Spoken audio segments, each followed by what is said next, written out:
Good evening, welcome to mega debate. నేను Rajeshwari. So Kaleshwaram commission ఏర్పాటు చేసిన దగ్గర నుంచి ఆరోపణలు ప్రత్యారోపణలు మనం చూస్తున్నాం. సో కాళేశ్వరం బరాజ్లో అవినీతి జరిగింది అంటూ కాంగ్రెస్ ప్రభుత్వం అధికారంలోకి వచ్చిన తర్వాత పీసీ ఘోష్ కమిటీ వేసింది. సో ఆ కమిటీ నోటీసుల ప్రకారం కేసీఆర్, హరీష్ రావు, ఈటెల రాజేందర్కు నోటీసులు అందే. అందులో భాగంగానే 5వ తేదీన కేసీఆర్ అటెండ్ అవ్వాల్సిన కొన్ని కారణాల వల్ల 11వ తేదీన హాజరవుతారని కేసీఆర్ చెప్పడం జరిగింది.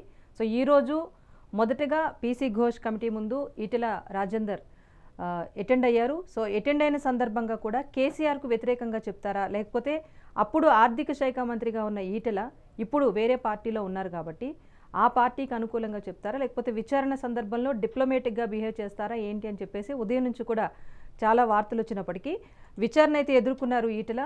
అన్నీ కూడా క్యాబినెట్ పరిధిలోనే నిర్ణయాలు తీసుకున్నామని చెప్పారు. కాకపోతే కొన్ని అంశాలు కమిషన్ ఏదైతే క్వశ్చన్ చేసిందో దానికి సంబంధించి కొన్ని అంశాలు తనకు ఆర్థిక శాఖ మంత్రిగా తన పరిధి దాటి తీసుకున్న నిర్ణయాలకు తనకు సంబంధం లేదని క్లారిటీ ఇచ్చారు.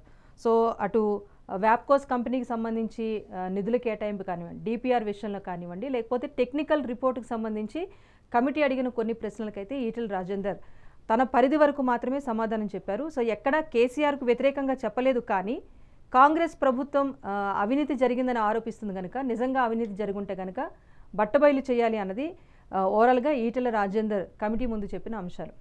సో కమిటీ ముందు హాజరయ్యే ముందు కూడా ఎక్కడ ఈటెల రాజేందర్ పెద్దగా బీఆర్ఎస్ని వ్యతిరేకించలేదు. పైగా కాంగ్రెస్ కన్నా కూడా బీఆర్ఎస్ పాలనే బాగుంది అని చెప్పేసి ఆయన పేర్కొనడం జరిగింది. సో ఓవరాల్గా మొత్తానికైతే మొదటి వ్యక్తి నోటీసులు అందుకున్నాక విచారణకు హాజరయ్యారు.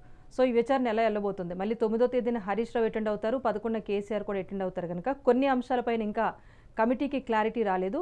సో ఇంజనీర్లు, అధికారులు విచారణకు హాజరైన తర్వాత వాళ్ళే అంశాలు తెర మీద తీసుకొచ్చారన్నది కూడా కమిటీ పూర్తిగా బహిర్గతం చేయలేదు.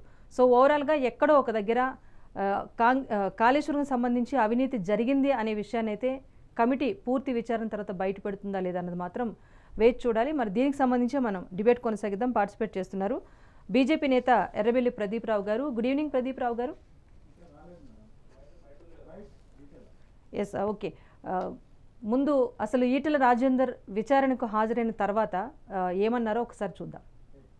ఒక్కటి మాత్రం మళ్ళీ ఒకసారి చెప్పదలుచుకున్న, 3 బరాజులు మేడిగడ్డ దాని విలువ 4,600 కోట్లు, సుందిల్లా అదేవిధంగా అన్నారం ఒకదానికేమో 2,700 కోట్లు, ఒకదానికేమో 2,011 కోట్లు. నేను ఒకటే కాంగ్రెస్ పార్టీని డిమాండ్ చేస్తూ ఉన్నా, భారతీయ జనతా పార్టీ ఇప్పటికే చెప్పింది నిజాయితీగా ఉండాలని చెప్పి కోరుతుంది. పార్టీ ప్రభుత్వ ధనాన్ని దుర్వినియోగం చేద్దని చెప్పి కోరుతుంది, చట్టాన్ని లోబడి ఉండాలని చెప్పి కోరుతుంది, నీకు ఇచ్చిన కర్తవ్యాన్ని ఒక ప్రజలకు బాధ్యతతో పనిచేయమని చెప్పి కోరుతుంది. ఇవాళ మేము కోరుతా ఉన్నాం. అంతకుముందు అనేక కమిషన్లు వేసారు, ఎందుకు రిపోర్ట్లు బయట పెడతలేరు, ఎందుకు చర్యలు చేపడతలేరు? నేను ఇక్కడ కూడా కోరుతున్నా, ఇప్పటికే సంవత్సరం గడిచిపోయింది, త్వరగా ఈ రిపోర్ట్ను బయట పెట్టండి. త్వరగా నిజంగా ఎవరు బాధ్యులవుతారో వాళ్ళ మీద చర్యలు తీసుకోవాలి తప్ప మీరు తాత్సారం చేసి బట్టగాల్చి మీరేసి వాటికి రాజకీయ పంపం కట్టుకుంటా అంటే నిన్ను వదిలిపెట్టే ప్రసక్తి లేదు. తెలంగాణ సమాజం నిశ్చితంగా గమనిస్తూ ఉంది. నువ్వు ఏ ఆరోపణలు చేస్తూ ఉన్నావో, ఏ మాటలు మాట్లాడుతున్నావో, ఇవాళ ఆ మాటలకు కట్టుబడి, ఆ ఆరోపణలకు కట్టుబడి రేపు ఆ రిపోర్ట్ను బయటపెట్టు. రిపోర్ట్లో ఏం నష్టం జరిగిందో, ఎన్ని వేల కోట్ల రూపాయలు దుర్వినియోగం జరిగిందో, దానికి కారకులు ఎవరో, తప్పకుండా దోషులు ఎవరో శిక్షించకపోతే నిన్ను ప్రజాక్షేత్రంలో నీకు శిక్ష తప్పదని చెప్పి కాంగ్రెస్ పార్టీ హెచ్చరిస్తాం.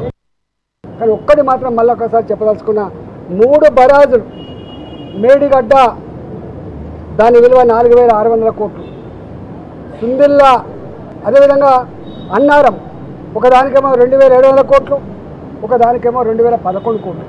నేను ఒకటే కాంగ్రెస్ పార్టీని డిమాండ్ చేస్తూ ఉన్నా, భారతీయ జనతా పార్టీ ఇప్పటికే చెప్పింది నిజాయితీగా ఉండాలని చెప్పి కోరుతుంది. పార్టీ ప్రభుత్వ ధనాన్ని దుర్వినియోగం చేద్దని చెప్పి కోరుతుంది, చట్టాన్ని లోబడి ఉండాలని చెప్పి కోరుతుంది, నీకు ఇచ్చిన కర్తవ్యాన్ని ఒక ప్రజలకు బాధ్యతతో పనిచేయమని చెప్పి కోరుతుంది.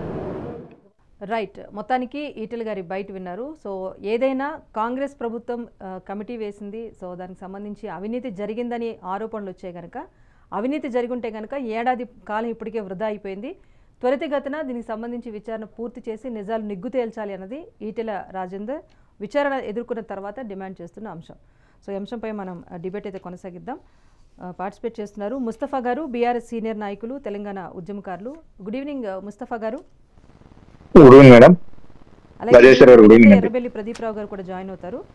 ముస్తఫా గారు చెప్పండి, మొత్తానికి బీఆర్ఎస్ అధికారంలో ఉన్నప్పుడు జరిగిన ఒక ప్రాజెక్టు సంబంధించి జరిగిన పరిణామాలన్నీ కూడా మీరు చూస్తూ వచ్చారు. సో ఫస్ట్ టైం విచారణ కమిటీ ముందు ఈటెల రాజేందర్ అటెండ్ అయ్యారు. కాసేపు క్రితం ఆయన బయట కూడా మీరు వినే ఉంటారు.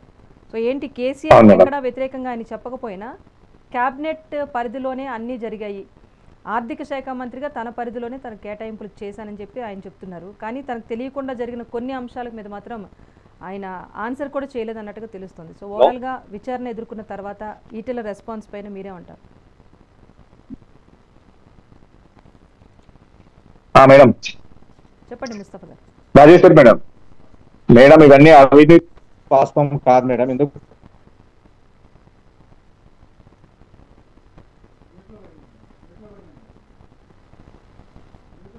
మీ ఆడియో అన్మ్యూట్ చేయండి సార్.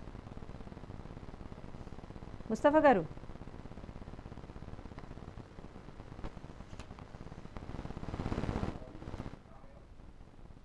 ఇప్పుడు చెప్పండి. వాస్తవానికి అయితే చెప్పండి. Hello madam. చెప్పండి, వినిపిస్తుంది, చెప్పండి. 2011 కోట్లు పెట్టి మనం ప్రాజెక్ట్ ఒకటి కాళేశ్వరం అనేది ఒక్కటే కాదు కదా మేడం ప్రాజెక్ట్ అనేది. కాళేశ్వరం అంటే పెద్ద సముద్రం మేడం. ప్రపంచ ఈరోజు ప్రాజెక్ట్ అదే మేడిగడ్డ, సుందిల్లా, అన్నారం 3 బ్యారేజీలకు సంబంధించి కూడా తెలంగాణ ప్రభుత్వం అధికారంలో ఉన్నప్పుడు తీసుకున్న నిర్ణయం మేరకే గనక దీనికి సంబంధించి పూర్తి విషయం మేడం. ఎందుకంటే ఈరోజు ప్రతిపక్షంలో ఉన్నారు, కేసీఆర్ గారి పైన ఎట్లా నిందలు వేసి ఆయన పేరు డ్యామేజ్ చేయాలని ఆలోచన మాత్రమే ఈ రోజు కాంగ్రెస్ వాళ్ళు చేస్తున్నారు తప్ప ఇలాంటి ఆరోపణలు లేవు. ఆడ నిప్పుకు నిజం లాంటి మనిషి కేసీఆర్ గారు. ఇప్పటి వరకు ఎలాంటి ఒక మాస్క్ కూడా లేకుండా ఈ రోజు ప్రజల వద్ద పాలన అందించినటువంటి ముఖ్యమంత్రి ఎవరు ఉన్నారంటే కేసీఆర్ గారు. ఇక్కడ కేసీఆర్ గారిని డ్యామేజ్ చేయడం, కేసీఆర్ గారి కుటుంబాన్ని తిప్పలు పెట్టడం, కేసీఆర్ గారి పైన మాస్క్ పెట్టి ఏదో విధంగా కేసీఆర్ గారి పైన జైలు వేయాలనే ఆలోచన కుట్రగురితోని కాంగ్రెస్ నాయకులు రేవంత్ రెడ్డి గారు చేస్తున్నటువంటి పరిణామం తప్ప ఈ రోజు కేసీఆర్ గారు ఎప్పుడు కూడా ఎలాంటి పరిణామం చోటు చేసుకోకుండా ఈ రోజు కేసీఆర్ గారిని బదలాం చేయాలి. ఎక్కడ పోయి కాంగ్రెస్ ప్రభుత్వం అధికారం ఉన్నది, ఆయన డ్యామేజ్ చేస్తే మేమందరం రాక్షస ఆనందం పొందొచ్చు అనే ఆలోచన తప్ప ఇలా కేసీఆర్ గారు కట్టినటువంటి ప్రాజెక్టులు తీసుకుంటే ఈ రోజు కాళేశ్వరం ప్రాజెక్టు, బంగారం లాంటి ప్రాజెక్టు, దాని నుంచి ఎంతో లాభమైన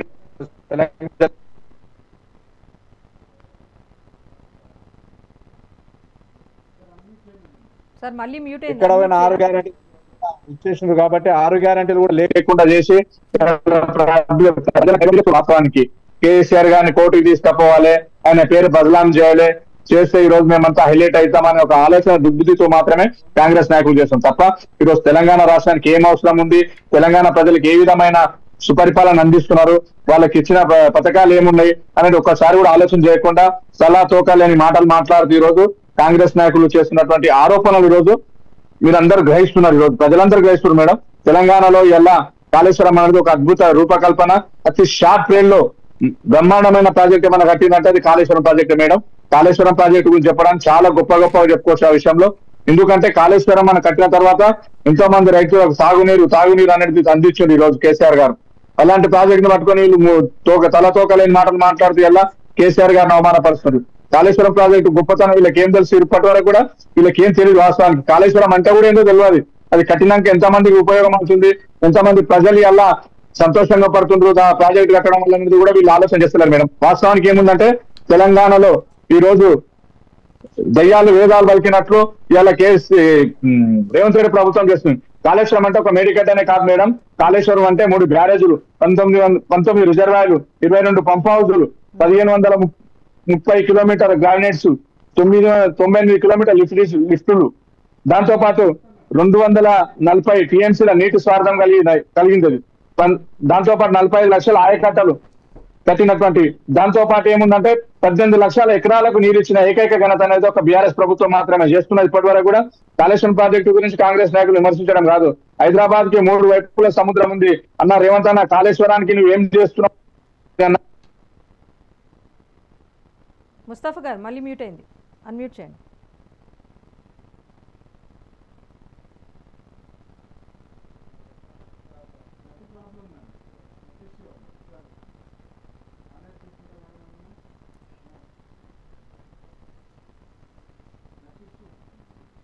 కాంగ్రెస్ నాయకులు అనేది ఆలోచన చేయాలి.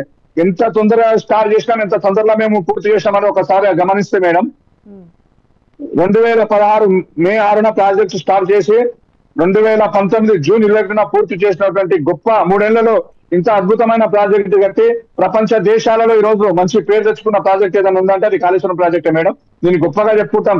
ఇలా రేవంత్ రెడ్డి గారికి తెలియకపోతే చెప్తాం, మీ గురువు రేవంత్ రెడ్డి గారు, మీ గురువు అయినటువంటి చంద్రబాబు నాయుడు గారు వచ్చి కాళేశ్వరం ప్రాజెక్టు గురించి గొప్పగా చెప్పింది మేడం. అది తెలియదు మీలకు. అదేవిధంగా బీజేపీ కాంగ్రెస్ కలిసి ఆడుతున్న నాటకం ఇది. ఎందుకంటే ఎలక్షన్ కోడ్ వచ్చింది కాబట్టి మన వీళ్ళు ఏదేదో మాట్లాడతారు, ఏదేదో మాట్లాడుకొని ప్రజలను మభ్యపెట్టి ఇలా ప్రజలను దూరం చేసే విధంగా బీఆర్ఎస్ పార్టీ విమర్శిస్తేనే నాకు రేపు పుస్తగతులు ఉంటాయనే విధంగా ఈ రోజు కాంగ్రెస్ ప్రభుత్వ నాయకులు తెలియజేస్తున్నారు మేడం. అంతే తప్ప ఇలా కేసీఆర్ గారు కానీ, కేసీఆర్ ప్రభుత్వం కానీ ఇలా ప్రజలకు ఏం అవసరం ఉంది, ఏ విధంగా చేస్తున్నారని ఒక ఆలోచన కూడా వీళ్ళకి లేకుండా ఈ రోజు చేస్తున్నారు మేడం. వాస్తవం చెప్పాలంటే తెలంగాణలో ఇలా కేసీఆర్ దేవుడు, ఒక మహాత్ముడు, అలాంటి నాయకుడిని పట్టుకొని మీరు నోటీసులు ఇవ్వడం అంటే యావత్ తెలంగాణ ప్రజలకు నోటీసులు ఇవ్వడమే. ఈ రోజు తెలంగాణ ప్రజల మనోభావాలు దెబ్బతీసే విధంగా మీరు ఇలా కేసీఆర్ గారికి నోటీసులు ఇస్తుండ్రు.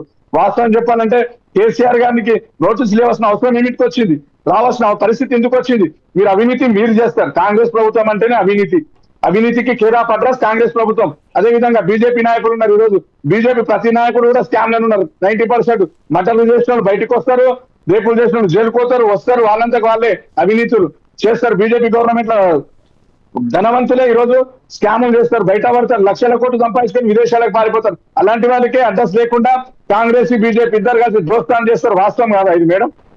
రాజేశ్వర్ మేడం వింటున్నాను. ఇవన్నీ చేస్తారు వాళ్ళే.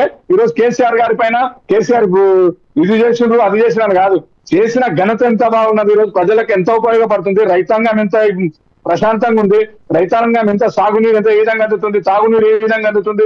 ఈ రోజు కాళేశ్వరం ప్రాజెక్ట్ కట్టిన తర్వాత ఎంతమంది రైతులు బ్రహ్మాండమైన పాలన అందుతుంది, వాటర్ నుంచి ఎంతమంది రైతులు పంట పండించుకుంటున్నారు, ఒక ఆలోచన కూడా వీళ్ళకి లేదు. 18 లక్షల ఎకరాలకు నీటి ఇచ్చినటువంటి ఘనత ఇవాళ కేసీఆర్ గారు మేడం. దాదాపు 19 లక్షలు 20 లక్షల వరకు ఈ రోజు కేసీఆర్ కాళేశ్వరం ప్రాజెక్టు నిలిచిన ఘనత ఇలా గౌరవ ముఖ్యమంత్రి, మాజీ ముఖ్యమంత్రి కేసీఆర్ గారిది మాత్రమని గొప్పగా చెప్తాం మేడం మేము ఇప్పటికీ. కానీ ఇప్పటి వరకు కూడా బీజేపీ చేసిన ప్రాజెక్ట్ ఏమైనా ఉన్నాయా మేడం చెప్పండి? ఇప్పటి వరకు చూస్తున్నాం. ఎగ్జాంపుల్ మొన్న కట్టినటువంటి ఢిల్లీలో కట్టినటువంటి రైల్వేది రైల్వే పడితే వర్షాలు పడితే కూలిపోతున్నాయి మేడం. ఆ విధంగా వాళ్ళు కట్టిన కేసీఆర్ గారు కట్టిన ఏమన్నా డ్యామేజ్ ఉన్నాయా మేడం? ఈరోజు వాటర్ ప్రాబ్లాలు ఉన్నాయి, కావాలనే కేసీఆర్ గారి పైన విమర్శలు చేసి ఈరోజు కేసీఆర్ కుటుంబాన్ని బదనాం చేసి ఇలా కేసీఆర్ గారిని మాట్లాడే విధానం లేక వాళ్ళకు విమర్శలు చేస్తున్నారు తప్ప ఇలా కేసీఆర్ లాంటి గొప్ప నాయకుడిని వీళ్ళు విమర్శిస్తున్నట్టే ఇలా చంద్రుడి పైన ఉమ్మేస్తే మన మీద పడుతుంది. అలాంటి చంద్రుడు మచ్చలేని చంద్రుడిని పట్టుకొని ఇలా వీళ్ళు విమర్శించడం అనేది సరైన పద్ధతి కాదు. ఈ రోజు కాంగ్రెస్ బీజేపీ రెండు ఒకటే, చోటే బాయ్ బడే బాయ్ అన్నట్టు ఇద్దరు కలిసిమెలుగా పనిచేస్తున్నారు. ఈ రోజు రాష్ట్రానికి 8 మంది ఎంపీలు ఉన్నారు, మీరు ఏమన్నా నిధులు తెచ్చారు? 1 రూపాయి అనేది ఇచ్చారు? ఒక్క నిధులు రాలేరు. ఈ రోజు 8 మంది ఎంపీలు మీరు ఏం చేస్తుంది ఇలా రాష్ట్రానికి ఒకసారి మీరు ఆలోచన చేయాలి. ఎందుకంటే కేసీఆర్ పుణ్యానికి ఏం దొరకలేడు, ఎంతో మంది ప్రాణాలను పణంగా పెట్టి ఈ రోజు తెలంగాణ రాష్ట్రాన్ని తీసుకొచ్చారు ముఖ్యమంత్రి కేసీఆర్ గారు. తన ప్రాణాలను లెక్క చేయకుండా ఈ రోజు తెలంగాణ రాష్ట్రానికి ఎంతో చేసిన సేవ. ఎలా ఇక్కడ రైతాంగాన్ని పట్టించుకున్నారా? ఇప్పుడు కాంగ్రెస్ వాళ్ళు కానీ బీజేపీ వాళ్ళు కానీ ఇలా కేసీఆర్ గారు వచ్చిన తర్వాత రైతాంగం సామాన్య రైతు చనిపోతే 5 లక్షల రూపాయలు ఎసిగిసి ఇచ్చిన ప్రభుత్వం ఏదైనా ఉన్నదంటే అది కేసీఆర్ గారి ప్రభుత్వం. అదే విధంగా రైతులకు రైతు బంధు కానీ, రైతు బీమా కానీ, కేసీఆర్ కిట్ కానీ ఇలాంటి సంక్షేమ పథకాలు ఎన్నో తీసుకొచ్చారు. అలాంటి పథకాలు తెచ్చి ఈ రోజు ప్రజల లోపల ట్రాప్ అయినటువంటి కేసీఆర్ గారు పట్టుకొని ఈ రోజు బీజేపీ నాయకులు కానీ అదే విధంగా కాంగ్రెస్ నాయకులు కానీ విమర్శలు చేస్తారు. తలా తోకలు లేని మాటలు మాట్లాడుతూ ఇలా మా పార్టీ నాయకులని విమర్శ చేయడం అనేది సరైన పద్ధతి కాదు. ఇలా ఈటల రాజేంద్ర గారు వేసింది కదా, ఇలా మరి అబద్ధమైతే ఈటల రాజేంద్ర గారు ఎందుకు బీఆర్ఎస్ పార్టీ పైన మోసం చేసినట్లయితే, అవినీతి చేసినట్లయితే ఈటల రాజేంద్ర గారు కూడా వాస్తవాలు చెప్పాలి కదా. చెప్పలేరంటే ఏంది? కేసీఆర్ గారి పాలన సుభిక్షంగా ఉంది, తెలంగాణ రాష్ట్రంలో కాళేశ్వరం పాలన ఇలాంటి అవినీతి జరగలేదు. కాబట్టి ఈ రోజు తెలంగాణ ప్రజలు గ్రహించాలి. అదేవిధంగా ప్రతిపక్షంలో ఉన్న అధికార పక్ష నాయకులు కానీ అదేవిధంగా కేంద్రంలో ఉన్న అధికార పక్ష నాయకులు కానీ ఈ రోజు మీరు గ్రహించాల్సింది ఒకటే, కేసీఆర్ గారు లాంటి నాయకులు ఉన్నారు కాబట్టి ఇలా తెలంగాణకి 40 పెట్టుబడులు వస్తున్నాయి, ప్రాజెక్టులు కట్టినాం. ఇంకా రాబోయే రోజుల్లో ఇంకా చాలా ప్రాజెక్టులు కట్టాలి. ఉదాహరణ తీసుకుందాం మేడం, ఉమ్మడి మహబూబ్ నగర్ జిల్లా తీసుకుంటే ఇది వలసవాదుల జిల్లా మేడం. తాగడానికి మంచినీళ్ళు లేవు, తినడానికి బియ్యం లేవు. అదేవిధంగా వలస కూలీలు ఇప్పటి వరకు కూడా ఇతర దేశాలకు వెళ్ళారు. కేసీఆర్ గారు వచ్చిన తర్వాత ఇలా ఉదండాపూర్ ప్రాజెక్ట్ తీసుకున్నాం, కొట్టం తీసుకున్నాం మేడం. ఇలాంటి ప్రాజెక్ట్ ఎన్నో కట్టిపించిన ఘనత ఇలా ముఖ్యమంత్రి కేసీఆర్ గారిది కాదా మేడం? ఇలాంటి నాయకుడిని పట్టుకొని కాళేశ్వరంలో అవినీతి జరిగింది, అవినీతి జరిగితే చూపిండి బాబు, ఒక రూపాయి అవినీతి జరిగినప్పుడు మీరు చూపించాలి కదా. లేని ఆరోపణలు చేసి పుట్టాన్ని మీ పుట్టిన ఇలా మీడియా వల్ల మీద ఈరోజు కేసీఆర్ కుటుంబం మీద విమర్శ చేయడం అనేది సరైన పద్ధతి కాదు. ముస్తఫా గారు, ఇప్పుడు మీరు అన్నట్టుగా అవినీతి లేకపోతే నిజంగా కడిగిన ముత్యంలో బయటికి రావాలనే బీఆర్ఎస్ తరపున ప్రతి ఒక్కరు కోరుకుంటారు, కాదనట్లేదు. కానీ ఇక్కడ కీలక అంశాలు కూడా కొన్ని ఈటెల రాజేందర్ సమాధానం చెప్పకుండా దాటవేసిన అంశాలు కొన్ని ఉన్నాయి. ఇప్పుడు తమ్మిడిహెట్టి మహారాష్ట్ర ఒప్పుకోలేదు, ఆ తర్వాత చేపట్టిన కాళేశ్వరం వైపు ఎందుకు వెళ్లాల్సి వచ్చిందని కానీ, లేకపోతే ప్రాజెక్టుకి సంబంధించి రీడిజైన్ టైంలో సబ్ కమిటీ వేశారు, అందులో తాను కూడా ఒక సభ్యునిగా ఉన్నాను. కానీ సబ్ కమిటీతో పాటు expert committee, technical committee reports అన్నీ తీసుకున్న తర్వాత క్యాబినెట్ ఆమోదం తర్వాతే ప్రాజెక్ట్ ముందుకు వెళ్ళిందని ఆయన చెప్పారు. కానీ టెక్నికల్ రిపోర్ట్స్కి సంబంధించి ఆమోదం లేదు అన్న అంశాన్ని చెప్పకనే కూడా చెప్పారు. టెక్నికల్ రిపోర్ట్స్ ఒప్పుకున్నారా అంటే అది ఆర్థిక శాఖ మంత్రిగా తన పరిధిలో లేని అంశం అని చెప్పారు. అంటే పూర్తిగా ప్రాజెక్ట్ నిర్మాణానికి సంబంధించి కానీ, నిధుల కేటాయింపు కానివ్వండి, మొత్తం సేకరించిన నిధుల విషయంలో కానివ్వండి, పూర్తిగా క్యాబినెట్ చేతిలో లేదన్న విషయాన్ని అయితే ఈటెల రాజేందర్ కమిటీ ముందు ఉంచినట్టే కదా. సో దానికి సంబంధించి ఏం చెప్తారు మేడం? క్యాబినెట్ లో లేని విషయం అయితే ఈ రోజు తెలంగాణలో ఆ రోజు ఆర్థిక శాఖ మంత్రి మీరు ఏ విధంగా దానికి సమాధానం చెప్తారు మేడం? మీరు అవకాశం ఎందుకు ఇచ్చినట్లుంటది? దాంట్లో కేంద్ర ప్రభుత్వంలో బీజేపీ ప్రభుత్వం ఉంది మేడం. అవకాశం ఇవ్వకపోతే ఈరోజు ప్రతిపక్షంలో ఉన్న అధికార పక్షంలో ఉన్నప్పుడు బీజేపీ ప్రభుత్వం దానికి ఏ విధమైన సమాధానం చెప్పాలి కదా మేడం. వాస్తవానికి అయితే మరి ఎందుకు మీరు అవకాశాలు ఎందుకు ఇచ్చిన ప్రాజెక్టు కట్టకూడదని ఆ రోజు చెప్పేది. మరి కట్టిన తర్వాత మీరు ఇవన్నీ లేవని ఎట్లా అంటుంది? ఎందుకంటే అధికారం ఉన్నప్పుడు ఒక మాట, అధికారం లేనప్పుడు ఒక మాట, పార్టీలో ఉన్నప్పుడు ఒక మాట, పార్టీ మారినాక ఇంకో మాట మాట్లాడడం సరైన పద్ధతి కాదు మేడం. ఏదున్నా కూడా ఆ టైంలో అన్ని అవకాశాలు వచ్చినాయి, కేంద్ర ప్రభుత్వం నుంచి తీసుకొచ్చినాం, అన్ని విధాలు తీసుకొచ్చిన తర్వాత ప్రాజెక్ట్ స్టార్ట్ చేసినాం మేడం. ఇవన్నీ లేని మాటలు కాదు మేడం. వాస్తవం చెప్పాలంటే మరి ఆ రోజు ఈటెల రాజేంద్ర గారు అధికార పార్టీలో ఉన్న ఆర్థిక శాఖ మంత్రి ఉంటారు. మరి ఆ రోజు మరి మీరు ఎందుకు అవకాశం కల్పించింది మేడం? కేంద్ర ప్రభుత్వం ఆ రోజు ఇదంతా మీరందరూ ప్రాజెక్ట్ ప్రారంభించారా మేడం? ప్రారంభించడానికి ఈ రోజు మీరందరూ అవకాశం లేకపోతే ఇది ప్రాజెక్ట్ అయితే ప్రారంభించారు కదా మేడం. కానీ ఏముందంటే ఈటెల రాజేంద్ర గారు కూడా కేసీఆర్ గారిని దోషిగా చూపించి రాబోయే రోజుల్లో బీజేపీని అధికారంలో తీసుకొస్తామనే మాట మాత్రం మాట్లాడగలుగుతున్నానని నేనైతే సుఖంగా తెలియజేస్తున్నాను మేడం. మీరు ఇప్పుడు కేసీఆర్ కు వ్యతిరేకంగా ఈటెల రాజేందర్ చెప్పలేదు కదా అన్నందుకు నేను అది అడిగాను. కొన్ని అంశాలు ఏంటంటే ఆయన పరిధిలో ఉన్న వాటి వరకు మాత్రమే ఆయన ఆన్సర్ చేశారు. యాజ్ ఎ ఫినాన్స్ మినిస్టర్గా, ఎక్స్ ఫినాన్స్ మినిస్టర్గా ఎంతవరకు సమాధానం చెప్పాలో చాలా డిప్లొమాటిక్గా వాటికి సంబంధించి సమాధానం చెప్పి ఆయన బయటకు వచ్చారు. కానీ అడిగిన ప్రశ్నల్లో కూడా కొన్నింటికి సంబంధించి ఇప్పుడు వ్యాప్కోస్ కంపెనీకి నిధులు కేటాయింపు కానివ్వండి, లేకపోతే ఇతరత్ర అంశాలు, ప్రాజెక్ట్ రీడిజైన్ సందర్భంగా జరిగిన కొన్ని అంశాలు కానివ్వండి, లేకపోతే ఎస్టిమేషన్ ఏదైతే ఉందో ప్రాజెక్టుకి సంబంధించి ఎస్టిమేషన్ పెరిగింది. సో ఆ టైంలో ఒక ఆర్థిక శాఖ మంత్రిగా తనకైతే పూర్తిగా డీటెయిల్స్ తెలీదు, క్యాబినెట్ ఆమోదంతోనే టోటల్ ప్రాజెక్ట్ వెళ్ళిందని అయితే చెప్పారు ఆయన. అంటే ఏదో తెలియకుండా ఏదో జరిగింది అన్న విషయం అయితే కూడా కమిటీ ముందు ఉంచినట్టే కదా. క్యాబినెట్ ఆమోదం పొందిన తర్వాతనే ప్రాజెక్ట్ స్టార్ట్ అయింది కదా మేడం. అయిన తర్వాతనే కదా వీళ్ళందరూ ఉన్నది. ఆ రోజు అయిన తర్వాత కూడా మీరు కేవలం కేసీఆర్ గారిని టార్గెట్ చేస్తూ మా పరిధిలో లేదు, మా పరిధిలో ఎందుకంటారు మేడం? పరిధిలో ఉన్నారు కాబట్టి ఆ రోజు పని స్టార్ట్ చేసిండ్రు. పరిధిలో లేకపోతే మీరు పని స్టార్ట్ చేసిన వల్ల ఈ రోజు ఉన్నది ప్రతి అధికారులు అందరూ కూడా ఉన్నారు కదా మేడం. అధికారులు కూడా చూస్తున్నారు అన్ని. చూడండి, ఎవరైనా పరిధిలో లేని పని మీరు ఎట్లా చేస్తారు? ఈటెల రాజేంద్ర గారు ఆ టైంలో ఎవరైనా ప్రశ్నించినా మేడం? ఈటెల రాజేంద్ర గారు సో ఈరోజు ఈటెల ఏదైతే విచారణ కమిటీ ముందు చెప్పిన అంశాలు ఉన్నాయో వీటి వల్ల అయితే బీఆర్ఎస్ పార్టీకి పెద్దగా ప్రభావం అయితే ఉండదు అన్నదైతే మీరు కన్క్లూజన్ చెప్తున్నారు. లేకపోతే గతంలో ఈటెల రాజేందర్ గారి మీద మోపిన ఆరోపణలు ఏవైతే ఉన్నాయి, భూ కబ్జాలు చేశారని కానివ్వండి, లేకపోతే బీఆర్ఎస్ నుంచి ఆయన బయటకు వచ్చిన సందర్భంలో ఆయన వ్యాపారాలపైన, కోళ్ల ఫారాలపైన దాడులు కూడా చేశారు కాబట్టి అవన్నీ మనసులో పెట్టుకొని ఏమైనా నెగిటివ్గా చెప్తారా అని చెప్పేసి ఉదయం నుంచి కూడా చాలా వార్తలు వచ్చాయి. అయినప్పటికీ కూడా ఆయన పరిధి వరకు మాత్రమే చెప్పొచ్చారు ఈటెల. సో రేపు 9వ తేదీన జరగనున్న హరీష్ రావు విచారణకు ఈ రోజు జరిగిన ఈటెల రాజేందర్ విచారణ తర్వాత ఏమైనా కాస్త ఊతమిస్తుందా, లేకపోతే ఏమైనా డౌట్స్ ఏమైనా రైట్ చేసే అవకాశం ఉంటుందా కమిటీ ముందు? ఇలాంటి డౌట్స్ లో మేడం వాస్తవానికి చెప్తున్న ఈటెల రాజేంద్ర గారు కక్షపూరితమైన మాటలు మాట్లాడి ఇలా కేసీఆర్ గారి పైన ఆయన చేసినటువంటి అవినీతి ఆరోపణ పక్కన పెట్టి కేసీఆర్ గారి పైన దొబ్బితే ఆయనకి ఇమేజ్ పెరుగుతుందని ఆలోచన చేస్తాం తప్ప ఈ రోజు తెలంగాణ రాష్ట్రంలో అందరికి గ్రహిస్తున్నారు. వాస్తవానికి తెలంగాణ రాష్ట్రానికి కేసీఆర్ ఎలాంటి నాయకుడు, గొప్ప నాయకుడు కాదనేది ప్రజలందరూ గ్రహిస్తున్నారు. ఇవన్నీ లేదే ఈ రోజు ప్రాజెక్టు కట్టడం జరుగుతుందా మేడం? లక్షల కోట్లు పెట్టి ప్రాజెక్టులు కట్టి ఈ రోజు ఖాళీ మీరు పర్మిషన్ లేని పరిధిలో లేని మాట్లాడితే పరిధిలో మీరు ఆ రోజు ఏం చేశారు? ఒక ఫైనాన్స్ మినిస్టర్ గా ఉండి మీరు ఆ రోజు ఏం చేశారు? వాస్తవానికి పరిధిలో లేవని ఆ రోజు ఆపేద్దాం మరి ఆపేడుతుంటే కదా మేడం అవకాశం ఉంటే బడ్జెట్ ఇంత కింద ఎందుకంటే అవుతుంది కాబట్టి పెద్ద ప్రాజెక్టులు కాబట్టి బడ్జెట్ అవుతుంది మేడం. 3 సంవత్సరాలు ఎవరైనా ప్రాజెక్టు పూర్తి చేస్తారా మేడం? ఎంత ఇబ్బంది ఉన్నా ఎంత కష్టాలు ఉన్నా కానీ ప్రాజెక్టు పూర్తి చేయడం అనేది అవాస్తవం. ఎందుకంటే షార్ట్ టైంలో షార్ట్ పీరియడ్ 3 years లో ప్రాజెక్ట్ కట్టడం అనేది జోక్ కాదు కదా మేడం. ఎంత కష్టపడితే ప్రాజెక్టు ఎంతమంది శ్రమ వలన అవుతుంది. ఈ రోజు ఆర్థిక శాఖ మంత్రిగా ఉన్న ఈటల రాజేంద్ర అన్నకు తెలుసు, అదేవిధంగా కాళేశ్వర దాత మా హరీష్ అన్నకు తెలుసు. ఎందుకంటే హరీష్ అన్న ఎలాంటి మనిషి, పని స్పీడ్ చేయించుడు అన్న అవినీతి లేకపోతే లేదు కాబట్టి ఈరోజు హరీష్ అన్న ధైర్యంగా ఉంటాడు, హరీష్ అన్న ఉంటది, బీఆర్ఎస్ పార్టీ ఉంటది.